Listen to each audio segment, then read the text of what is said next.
Hello, everybody, and welcome to another episode of Turtle's Table. Today, we're going to be talking a little bit about divorce, maybe a lot of bit about divorce. I don't know. We'll see. But we have some awesome guests here with me, some people that have, in some way, shape, or form, left an impact in my life. Some bigger than others, but everybody in this forum, I care deeply about, and I'm glad that you guys are here. So, like I said, we're talking about divorce. So, divorce is hard, but that goes without saying. One day you're repeating vows to someone you believe you could spend the rest of your life with, and the next minute you're full of resentment, frustration, and regret. You see other people go through divorce and you say to yourself, that'll never be me, until it is you. How do you get past the pain? How do you learn to trust again? Let's talk about it. So we're going to go ahead and start with Phil. So why don't you go ahead and introduce yourself and then just kick it off, please. All right, my name is Phillip Johnson. I've been in the Air Force for almost 17 years. 17 years will be actually next week. I was in a relationship for it was over 18 years technically. We separated at about 17 years. Married my high school sweetheart. So obviously, like my entire young adult life, that's all I knew. And it was over, it wasn't like my choosing, right? Like I fought to the very end, trying to keep stuff together. Obviously didn't work out. Didn't take it very well. I still struggle with it at times. And what works for me is just being able to talk with people who have had similar experiences. So a good friend of mine told me his story and it was very similar. And that opened my eyes to everything, right? Like the possibility, having hope, seeing the light at the end of the tunnel, getting there. And that's what I want to be for other people. So for hopefully, if anybody sees this and they recognize some of the things that are very similar to my story, they can reach out. I'm available. I do this not just for like divorce, but mental health and stuff like that too. So it's one of the things that I enjoy doing is just helping others get through their rough times. And that's really what I'm about. So I'll get into more later, but that's really the gist of it for now. Awesome, thank you. How about you, Nikki? Let's hear about who you are. So I'm Nikki, Air Force veteran. I'm currently a manager of multiple businesses and a parent to two. Been divorced, actually still kind of in the works legally, but not together for over 2 years. Just like, Britton kind of chatted earlier, not my first rodeo, right? I did too marry my high school sweetheart because you think you're young and you're in love, and that didn't last very long at all. So the most important thing is realizing that it's going to take time. It's going to take time to heal, right? And that's okay. And it's okay to not want to trust. It's okay to protect your peace, right? I'm a firm believer after going through what I did go through, that your peace, your self-care, your mental health is the most important, right? A lot of people get really nasty in divorce and they get, I like to call it petty Betty. And sometimes you just have to just push forward and look for the end goal. And the end goal is that you go your separate ways and that you move on with your life. And I don't know if anyone else has kids. So I have 2 kids, one of which was a previous relationship and one of which was from my marriage. And that adds a whole nother layer into it and a whole nother factor that you have to think about as well. So a lot of what got me through was, again, having people that you can talk to, right? People with similar situations. But the other thing I found was running. So I started running. That's when my running journey started. That's when the half marathon started popping up on my Instagram feed because that was my way of just zoning out and dealing with it. But also being that I have a supervisor that works for me right now who's going through it, and being that sounding board for her, letting her vent, giving advice if asked, or things that I learned along the way that I found helpful. Thank you. And I like something that you said, because I feel like a lot of times when we go through something like divorce, the first thing we think is like, why me, man? Like, this is horrible. Why is this happening to me? And then somebody else comes to you and needs some guidance, and you're like, okay, like, I'm still not happy that it happened to me, but I am happy that I can use my experiences to help this person get through it. You know, whatever the outcome may be. So that's a good perspective, and I appreciate that. And I think both you and Phil both did the same thing, because he went to the gym heavy after that. He's like in the gym all the time. I mean, I think he was in the gym anyway, but I think, correct me if I'm wrong, but I think he went even heavier after everything went down. It intensified. Yes. Yeah. It's good to have an outlet, you know, and I don't want to bleed on to over into my mental health podcast I did before, but I mean, you can't help it really. Like, this is what it's all about. So speaking of young love, let's switch over to Naji. I know you got some stuff to say. He has an interesting experience, I think, that he wants to share. So let's hear a little bit about you. Okay, you guys hear me? All right, cool. I'm Franklin. I just hit 2 years at Holloman in October. I'm 21. I married my high school sweetheart. So I've known this chick. Her name is Trinity. I've known her since freshman year, and we went all through high school. We never dated, but we were like best friends. And then senior year, we started like kind of falling in love with each other. And then we both agreed that we wouldn't date because we both had plans to go to the military. She was a junior, I was a senior. And so my senior year passed. I turned 18 in June. So it was like right after I graduated. And then I did something stupid. I got kicked out of my mom's house. And then I went with my grandparents. I worked with my grandpa, who owns his own construction company. I worked with him for about a year, and then I joined the Air Force. And then I think it's because we started talking in January. So about a year went by, and I saw her on Facebook, and I was like, hey, I didn't have her on Facebook. And I seen her, she was in the Army. And I was like, hey, what's up? Congratulations, you made it to the Army. And then she's like, oh, where are you stationed? And I was like, I'm at Holland. And she's like, where's that? I was like, New Mexico. And she's like, oh, shoot, you're right below me. I was like, where are you at? She's like, Colorado. At that point, we thought we could be together. So she finally came down in March. She drove 7 hours from Colorado Springs because she's over there in Fort Carson, all the way over here. And at that point, I was like, yo, no, you don't get females every day who drive 7 hours for you, you know? And so at that point, I was like, yo, we should get married just so we can be stationed together. So we got married in May. So a lot of people say, oh, you rushed it. But we were so in love, and, you know, and we were just trying to get stationed together. So it was all lovey-dovey for about 3 months. So May, June, July, August, and then September is, I don't know what it is. I'm not speaking on, you know, just females or just male or whatever, but like, I don't know how, but she just switched up. Like, it was just like one day she was all lovey-dovey, and then the next day she was just like, I don't want to be married no more. I want a divorce. And then just went through with it. And I don't know, I felt so empty. I don't know, like it hurt so bad. Like, I'm like smiling about it, but like, I'm trying not to cry because it's like, man, it's like she helped me through a lot, and I did a lot for her, and I sacrificed a lot for her. I had a packet to go for to become an officer in school. What do you call it?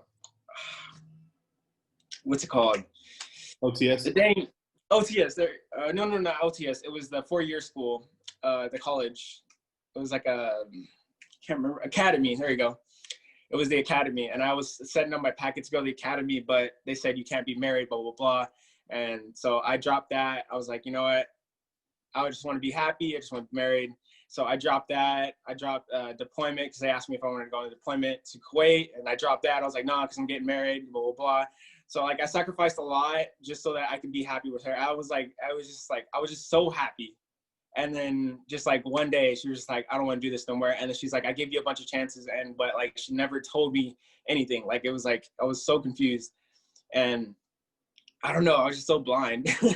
So yeah, I'm hoping that, you know, talking to you guys can give me some insight. I'm young, so like this is my first rodeo. Hoping to get some insight from you guys, you know, maybe get some advice.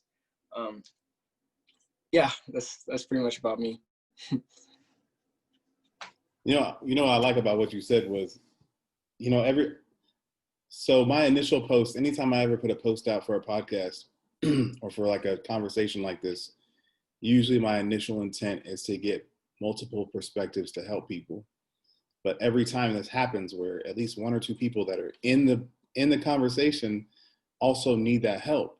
And so this is super cool because I feel like we have some qualified people in a position to maybe give you some good advice. So I already see Nikki nodding hard. So I think she might have something to say. So I'm gonna go ahead and mute my mic and let her talk.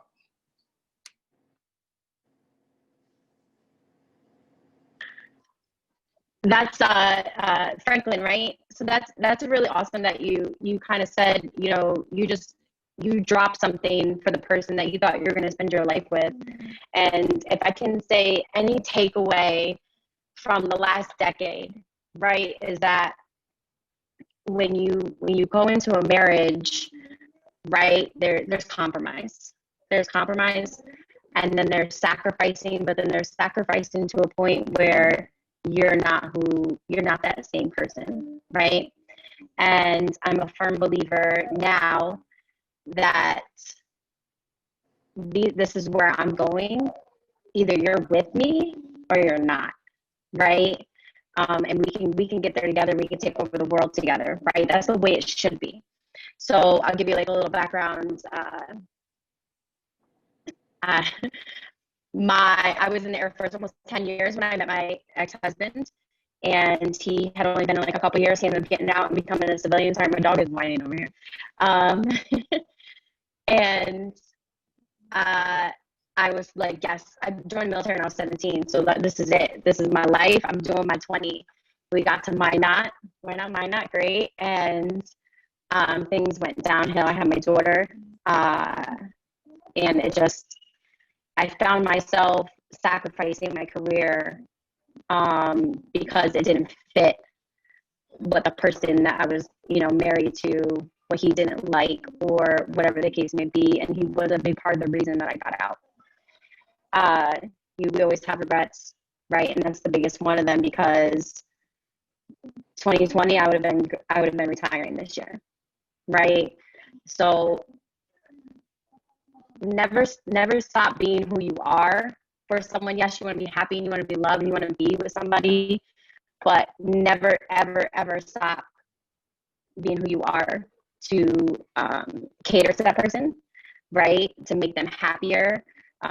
We self-sacrifice a little bit sometimes. That's kind of sometimes what you have to do in a relationship at given times, but you should never lose who you are. You should never stop going for what your dreams. And if that person really loves you, they're not going to let you, right? They're going to be your hype man. They're going to be your number one fan. They're going to be that person saying, you said you were going to do this. Why are we not doing this? Why are we not building this empire, right?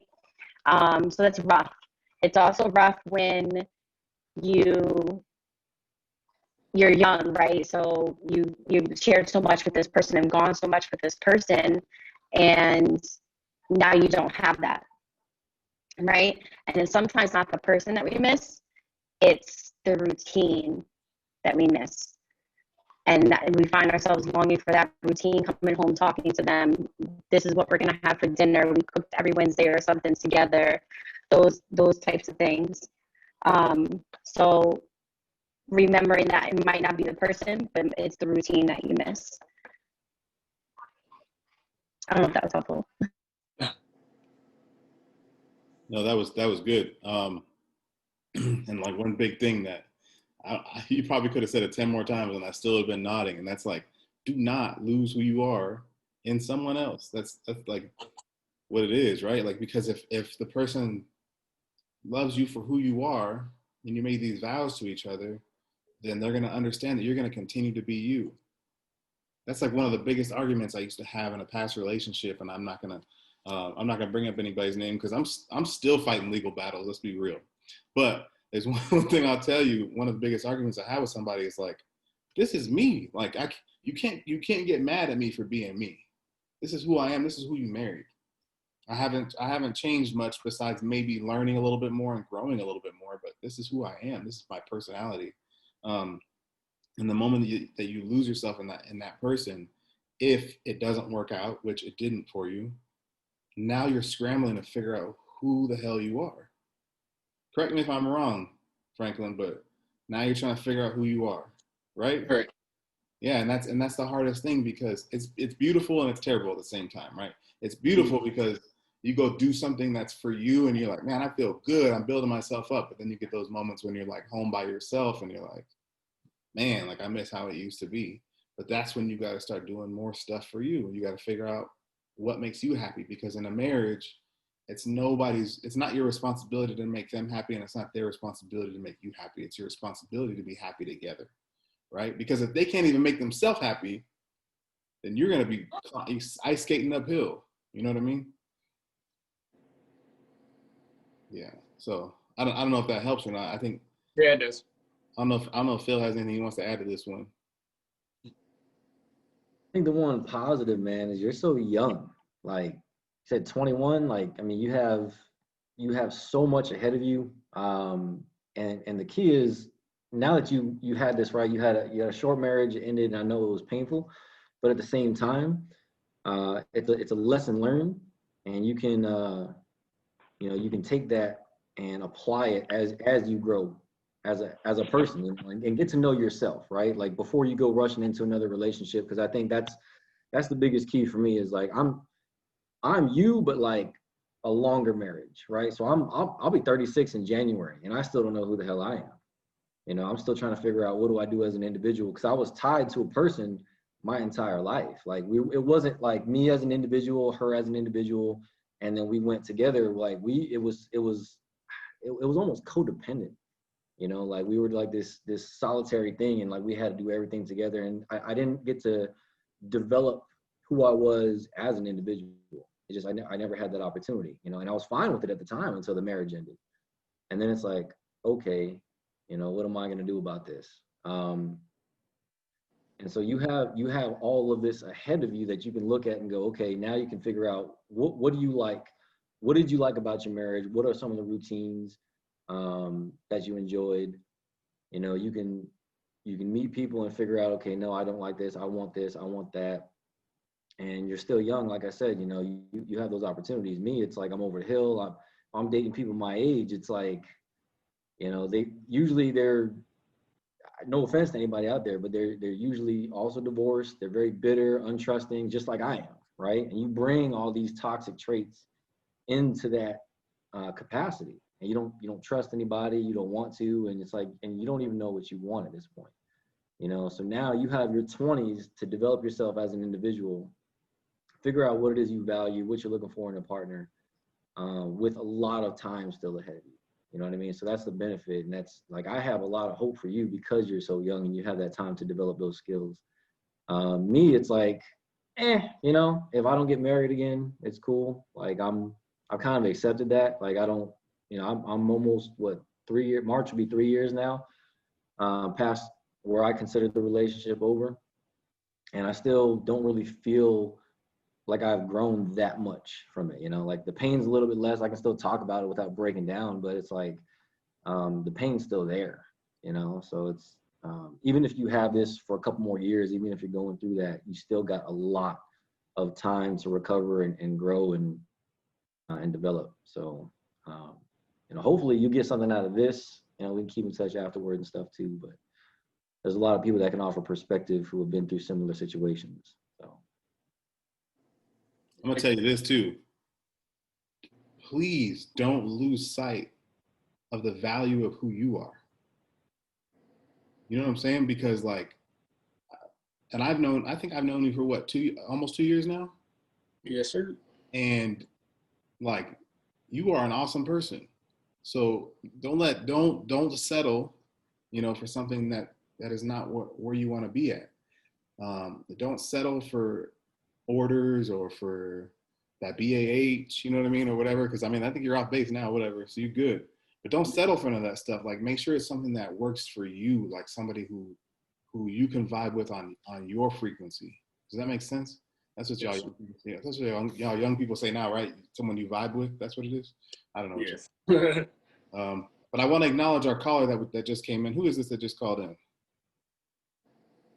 Ernetta Edwards. Hello, how are you?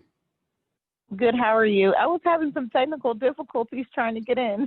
Well, you made it, and you made it right in time in the heat of some good conversation. So why don't you go ahead and tell us just a little bit about you and and what made you want to join the podcast today? So my name is Ernetta Edwards. I've been in the military 18 years.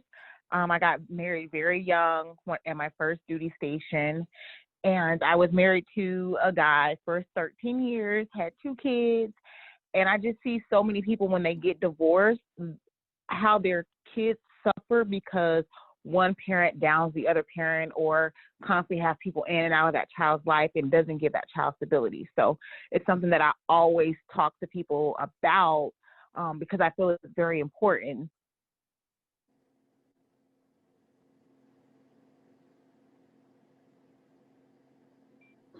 I'm glad you brought the kids into it.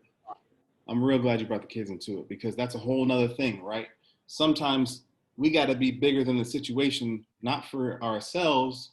We got to look past our stubbornness. We got to stop being, for lack of better words, asses, and be bigger for the kids. And I'm not saying that y'all aren't doing that, because I know from personal experience from knowing y'all that you are doing that you're trying to be civil for the kids. But, you know, it goes both ways. So I think that people on both sides of the fence need to hear what I'm saying right now. And that is that the kids are more important than whatever your disagreements are, right? Because they're seeing that, and they're becoming adults in therapy because of all the drama we got going on, right? So I see some nods again, so I'm gonna let y'all touch on it while I go put some stuff in the oven. Arnetta, I think that's awesome, like called out, because a lot of times we're so focused on the relationship that ended that we forget that there's children involved, right? And we're so angry or bitter or we're upset that at the end of the day, no matter what happened between you and me, right? Me and my spouse, right? That's still my child's parent, right? My child's father, right? And they should see them as their parent, not as however I'm feeling against it. And it's just unfortunately unfair to them. I'm a firm believer that I will never speak ill of either one of my kids, fathers. And you're right, that stability piece, that's another great one, because as a single parent, when you start dating, that gets a little bit scary, because Phillip just said a little bit earlier, like, we're older and people bring a lot of baggage, and having people around your kids that might not be there tomorrow, right? So keeping that in mind too, right? Who you're bringing around your children, because people can just come in and out. I don't bring anyone into my house for the simple fact that, hey, they might not be here tomorrow, and this is my zen and my aura, and I don't need, just random people coming in and out. But for the stability of my kids, they don't need to see, guys or whoever it is coming in and out. But I think the importance of really focusing on the kids and what's best for the kids at the end of the day is should be before anything else. Yeah, I think some of these kids out here have too many uncles. You know what I mean? All these uncles in the house. That might hurt some people's feelings who are listening. That's the word I was looking for. It's true. That's the word I was looking for. All these uncles. Yeah, now I tell people all the time, like, a lot of my friends, their kids call me uncle. I'm like, but not that kind of uncle. You know what I mean? Like, I'm cool with both parents. Let's be real. That's a great point. Yeah. So, speaking of kids, Phil, you haven't talked about your kids that much. Where you at? No, I didn't mention that in my intro. So I have twin girls. They're 10 years old. They live with my ex in San Antonio, and they're my whole world. And I think that's been the hardest part about this whole thing for me is not like being with them, right? Like when we split, I was living in San Antonio. I was in Turkey during my short tour when we separated, and then right before, we sold our house, moved the furniture, all that stuff, and then she told me, you know what, I'm not going there. I'm just gonna stay here. And so I went to Florida. I went to Eglin by myself. Last minute kind of surprise, like this is not how I had planned, right? Like we planned to go as a family, even if we weren't going to live together or anything like that. She was going to be around to where I can see my kids. So the thought of not being around them every day just never even occurred to me. So that's been a huge adjustment. I might see them like 2 months out of the year, maybe a little bit more if I'm lucky. And it's become one of those things where it's like the kids being used as leverage against me in certain aspects, you know what I mean? Because and I moved further away. I'm at Patrick right now, so I'm on central eastern Florida. It's an 18-hour drive. You know, it's not close. I could fly out of Orlando, but you know, even with kids that age, it's $150 per kid per flight. So round trip, we're talking $600 on top of the plane ticket to get them here if we're not, you know, meeting in the middle and stuff like that. So it's the most challenging aspect. And I think for people like Franklin, like if you don't have kids and you got the divorce, you got that clean break. I mean, you can block them from all social media. You can, you know, burn all the pictures and do all that kind of stuff, and you never have to see them again. Like you literally have that peace of mind. So you might have that hurt, but it's like I'm tied to my ex for the rest of my life, whether I want it or not, right? Every big milestone, weddings and birthdays and grandkids and all that kind of stuff, until I'm dead, I gotta put up with that. So I gotta figure out a way how, because it's not, it's easier said than done when you're talking about you gotta be civil towards each other and stuff like that. It's so much easier said than done, you know, and people want to just say, you know, oh, we'll just move on. But, you know, the pain's there, the pain's real, you know, and it's like, all I have is like anger and aggression, being sad, you know, that's why I refuse to be sad anymore. But the emotion I use to replace that is anger. So that's why I go to the gym. You know, I hit a punching bag or I lift a bunch of weights. Like it's the coping mechanism. Other than alcohol, I go through a lot of alcohol. You know, I don't recommend it, and that's part of my recommendation for people out there who still feel the pain, is to find healthy coping mechanisms, right? Stuff like better yourself, bury yourself in books, go to class, exercise, because when you come out the other side, you will come out the other side happier and a better person. You're not going to waste however many years it takes to get there, right? Like, so say it takes you 5-6 years to get over a relationship. You didn't just stagnate for 5 or 6 years by not doing anything for yourself. You know what I mean? Like, you can get your degree, you can do whatever. And then when you come out of that, now you're happy and you're set as far as a job or school or whatever the case may be. And you didn't just like let yourself go and, you know, gain 400 pounds and stuff like that. It's, you know, you want to have a healthy mindset to get there, and it'll definitely get you there a lot faster. I was going to add, when you see yourself being drawn to somebody new also, because this will happen in the future, make sure that person is in, like I said it before, on the same mindset as you. I got to give a quick shout out to my wife now. Like, I have to, because when her and I first started dating, she was like, here's the time, that the minimum amount of time we're going to be dating before we get serious. Here's the amount of time we're going to be serious before we even talk ever about marriage. And that's if I want to get married. Like, she like laid it down for me. Like, I want to make sure you are over your previous crap before we move on. And I was like, okay. And she's like, and you're going to go ahead and handle these developmental steps in your life before we can move on. I was like, I called my dad. I'm like, Dad, this lady just told me about myself. He was like, good, I like her already. I hadn't even met her yet. You know what I mean? And so you have to find somebody like that who's willing to help you get to those next steps, because y'all can both be chilling on the couch or y'all can both be making moves towards success. So that's just advice to put in the back of your mind for future relationships, because I'll be real with you, you don't need to be in one right now. That's just me keeping it real with you. The other part is, Phil said something really interesting. He said, you can cut her off completely. And that's true, except for you guys said you were high school sweethearts. So all them people that got negative stuff to say, don't be scared to cut those people off too. All them people who are like trying to make you remember her and bring it all back and tell you about what she's doing, because I know it's happening. Cut them off too. You don't need to hear from those people. You don't need none of that negativity in your life. I promise you. Now, I'm sorry, Ernetta got something to say. Oh, so I was gonna say, for me, like, it was a big thing, like when me and my husband split, especially for my kids, because that's all they knew, you know. So I have a 10-year-old daughter who is, her daddy is the perfectest thing in the world. There is nothing, and I try to let her continue to see that, you know, I don't speak ill of him. And in the beginning, I used to want to speak ill, and when I did, I never did it around my kids, never, because I always said I want them to be able to figure out who their dad is on their own, not me persuading them or my feelings, because like I tell him all the time, you're not the greatest husband, but you're a great dad. I cannot take that away from you. If you were half the dad to be a husband, you will be awesome. Because his being a parent, great. Being a husband, horrible. So for me, I would say, you just got to make sure you keep the lines of communication with your children open. It's hard to co-parent, especially when you have someone that is using a child as a pawn. I use the word pawn as if you're playing chess.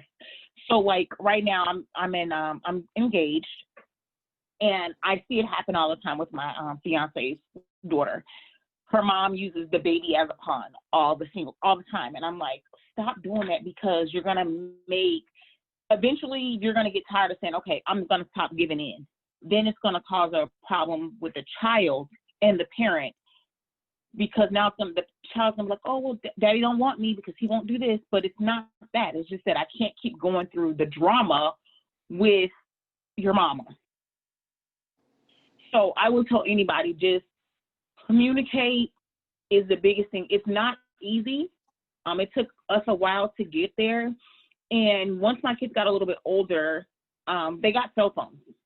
And at first I was that parent who monitored every time they were on the call, put him on speakerphone. I want to hear what he says, and I would listen. I wouldn't respond. But now I'm just like, okay, I don't mind, because I'm like, you know what, at the end of the day, that's their father. All I tell him is, hey, if there's something that's going to harm our child, or our child is going through something that is serious, I need you to tell me. Because he always like, well, whatever we talk about is what we talk about. That's fine. But they live with me.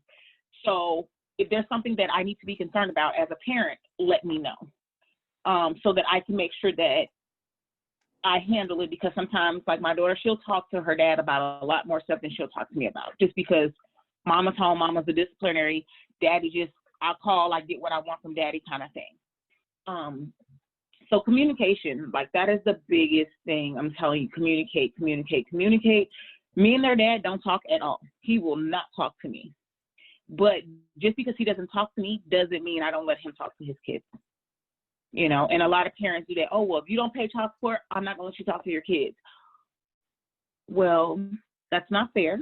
I get it, because I don't get child support. But at the end of the day, that's still their father. Because when they grow up and they realize the real what's going on, they're going to hate you, because they're going to find out that, hey, you kept me away from my dad, or you kept me away from my mom. So whatever you do now will affect you in the future. My ex-husband stays in Florida.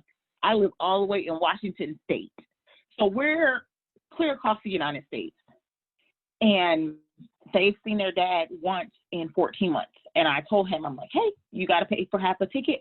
He don't want to do it. Great. So guess what? We had to fly down there because my mom passed away. And so while I was there, I made it my business to make sure they see their dad. Even though it was 5 hours away, I made sure. Because I'm like, we're this close. How can I let you be this close and don't go spend time with your dad? Even though I drove the 5 hours. But again, sometimes as a parent, we have to make that additional sacrifice, even though we might not like it, but you do it for your child. So that's what I have to say.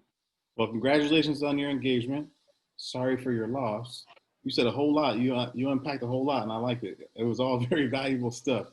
So what we're gonna do now is we're gonna go around, and we're gonna start with I think we'll start with Nikki this time. And just one last message you can leave for our listeners in terms of divorce. Whatever you want to say, the thing that pops out to you most. Do you want me to pass you and come back? You look like you're thinking. Okay, all right. So we'll go. No, that's a lot. I could write a book. I could write a book about it, right? So the first thing, and I had said it earlier, is never lose sight of who you are. Never sacrifice who you are for that other person, to make them happy, to make it easier, right? To lessen the arguments, right? You are your own individual. Never sacrifice your peace. That's a big thing. And then when it comes to the kids, let them be the parent they choose to be.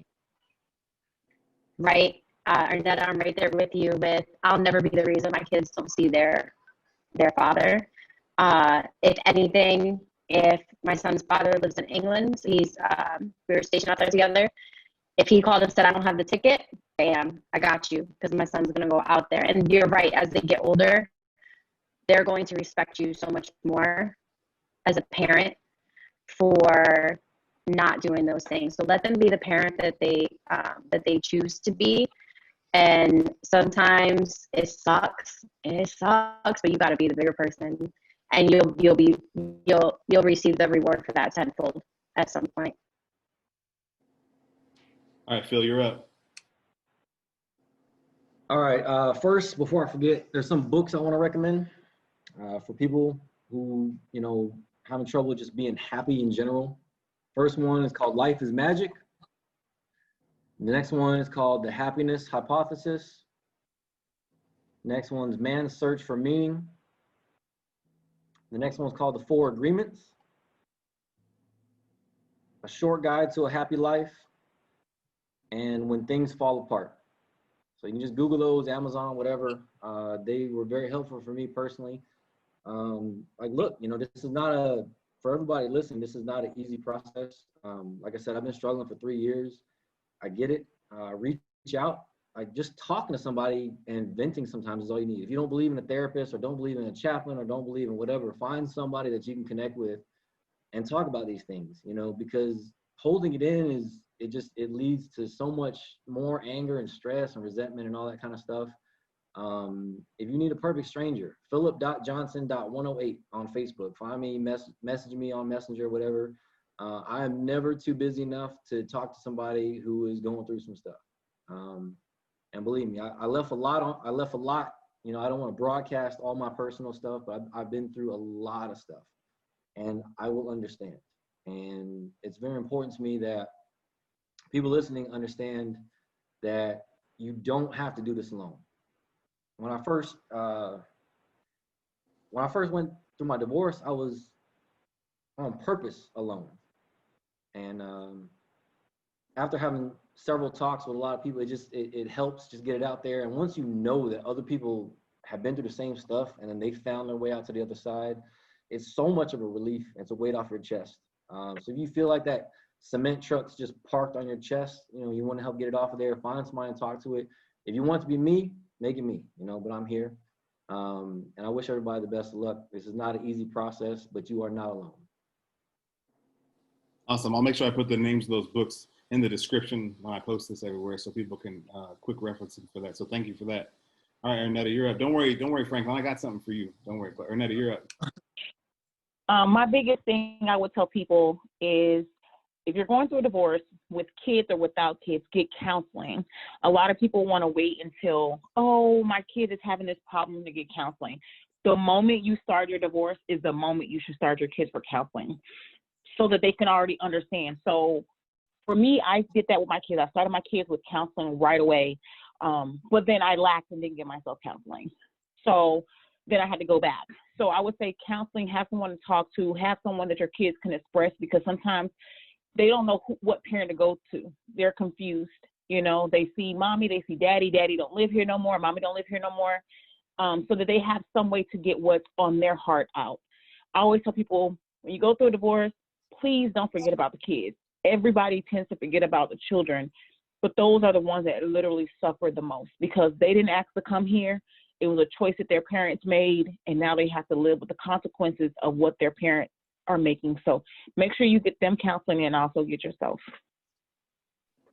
I like what you said. And you also said something else. You said you forgot about you. So yeah, two things. One, don't forget about the kids and making sure that their care is good, but also don't forget about that self-care. Because that self-care, if it doesn't happen, it starts to reflect in your mental health, your physical health, everything. Because stress takes a toll on the human body. So on kids and the divorcees. So great point. All right, Franklin, I hope you're ready for this. But what one major thing did you take away from this? I hate to put you on the spot. Really just to find myself. So sorry, I'm not answering your question, but what I've been doing recently. So we both agreed on divorce in September. We both told ourselves it'd be easier if we just both agreed and just go through it. We don't have any property together. We don't have kids. We don't have anything. So it should be an easy divorce. but it's been hard for me. So I did talk to counselors. I reached out to the one on base, and I talked to a counselor there for about 3 weeks. And then after that, I really just started focusing on myself. I started going to the gym. What I told myself is I need to start, what do I like to do? So my number one passion is I'm a huge car enthusiast. So I love cars. I love anything that has to do with something, and anything that has an engine. I love it, and I sit there and study it all day. I'll sit there and go into detail. But I do have. I don't